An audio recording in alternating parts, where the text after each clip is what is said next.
In today's video, I'm going to teach you how to use the Performance Center in QuickBooks Online Advanced.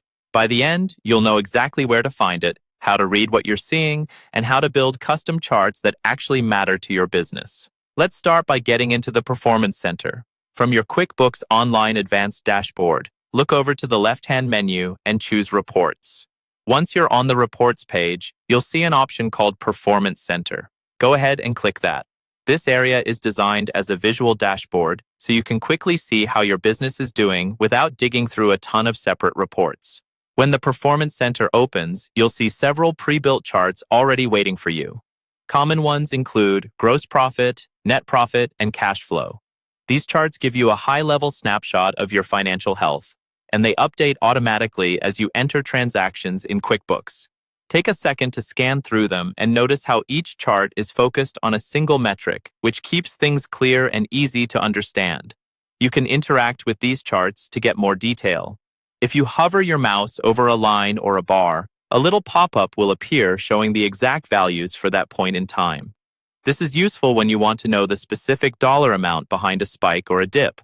You can also change the date range, for example, from this month to this year, or a custom date range that matches your reporting period. Look for the three-dot menu in the corner of each chart. This is where you can edit the chart, export it if you want to share it, or delete it if it's not relevant to you.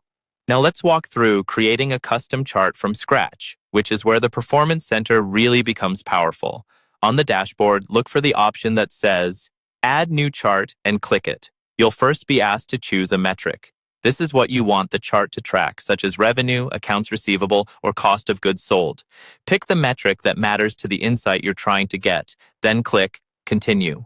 Next, give your chart a clear, descriptive name so you'll recognize it later. Choose the time period you want to analyze, such as monthly or quarterly, and then decide how you want the data grouped. You might group by class, customer, or another dimension that fits how you manage your books. You'll also see a filter section.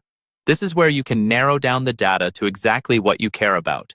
For example, you can limit the chart to certain items, specific locations, or any other filter options available in your setup.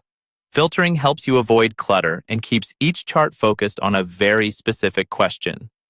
If you want to see how your results are trending over time, check the Compare box. This will let you view your selected period against previous periods, which is especially helpful for spotting growth, slowdowns, or seasonal patterns. Once you're happy with your settings, click Add to Dashboard. Your new custom chart will now appear alongside the others in your Performance Center, ready for you to monitor and refine whenever you need.